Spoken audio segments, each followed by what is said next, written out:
السلام علیکم ورحمۃ اللہ وبرکاتہ۔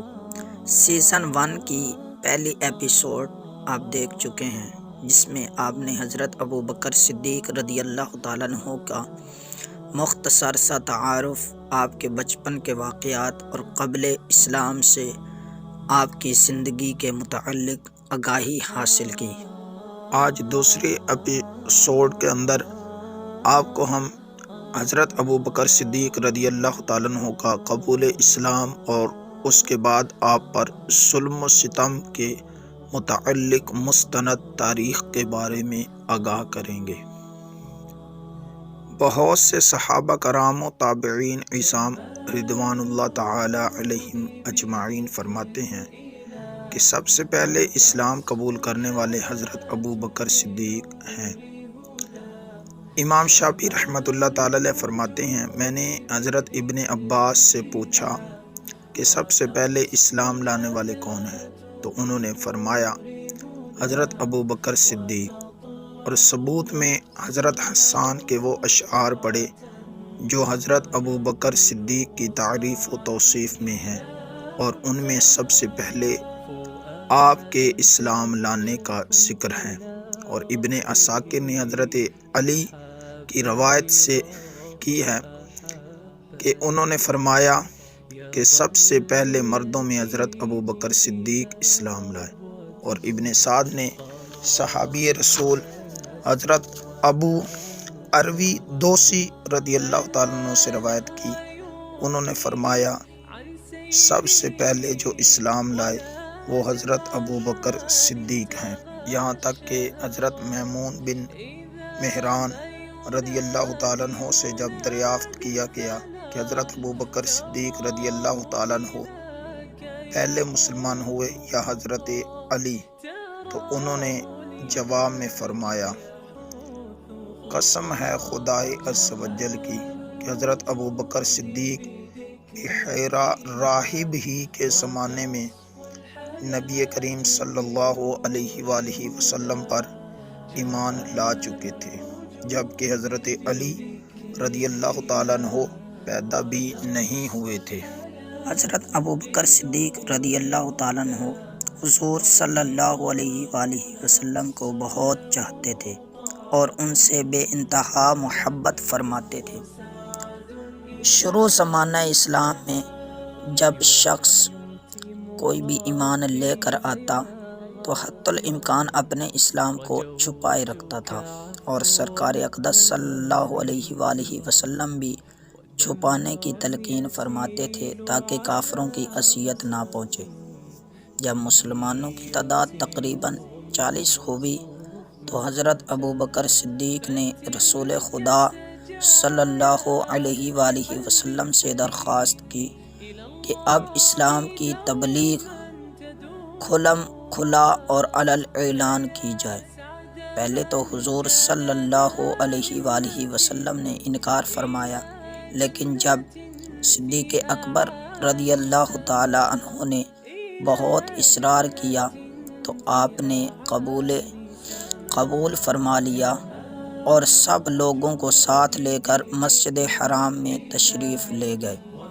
حضرت ابو بکر صدیق رضی اللہ تعالیٰ عنہ نے خطبہ شروع فرمایا، اور یہ سب سے پہلا خطبہ ہے جو اسلام میں پڑھا گیا۔ حضور صلی اللہ علیہ وآلہ وسلم کے چچا حضرت امیر حمزہ رضی اللہ تعالیٰ عنہ اسی روز اسلام لائے۔ خطبہ کا شروع ہونا تھا کہ چاروں طرف سے مشرکین مسلمانوں پر ٹوٹ پڑے۔ حضرت ابو بکر صدیق کی عظمت و شرافت مکہ معظمہ میں مسلم تھی، اس کے باوجود آپ کو اس قدر مارا کہ پورا چہرہ اور کان و ناک سب لہو لہان ہو گئے اور خون سے بھر گئے، اور اس طرح سے آپ کو بہت مارا یہاں تک کہ بے ہوش ہو گئے۔ حضرت ابو بکر صدیق رضی اللہ تعالیٰ عنہ کے قبیلہ بنو تمیم کے لوگوں کو خبر ہوئی تو وہ آپ کو وہاں سے اٹھا کر لائے، اور کسی بھی طرح کی یہ امید نہ تھی کہ مشرکین کی اس مار کے بعد آپ بچ سکیں گے۔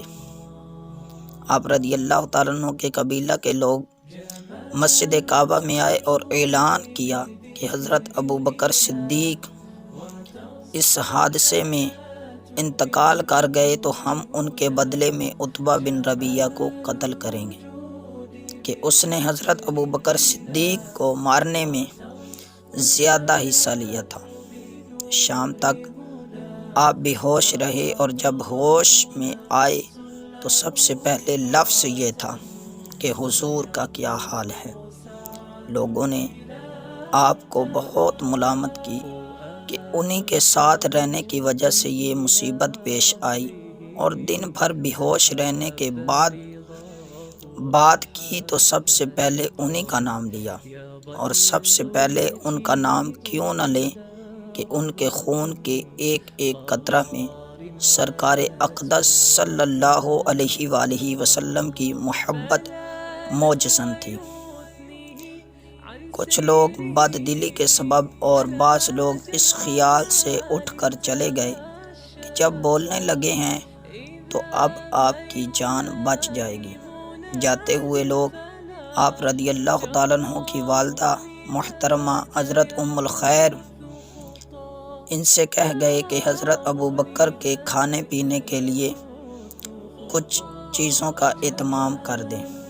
وہ کچھ تیار کر کے لائیں اور کھانے کے لیے بہت کہا، مگر عاشق صادق حضرت ابوبکر صدیق کی وہی ایک صدا تھی کہ محمد کا کیا حال ہے صلی اللہ علیہ وآلہ وسلم، اور ان پر کیا گزری۔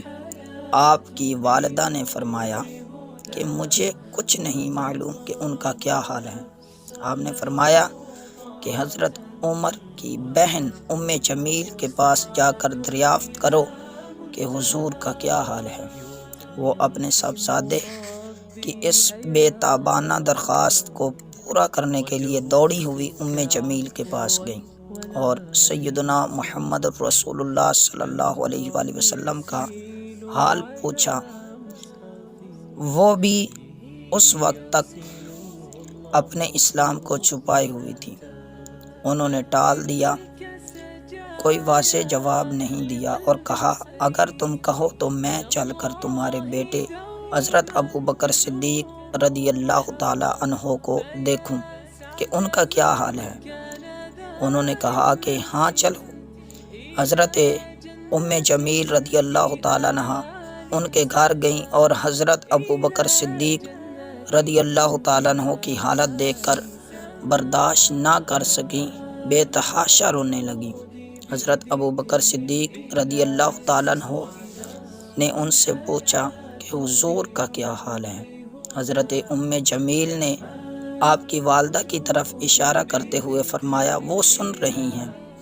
آپ نے فرمایا کہ ان سے نہ ڈرو، تو ام جمیل نے کہا کہ حضور باخیر و عافیت ہیں۔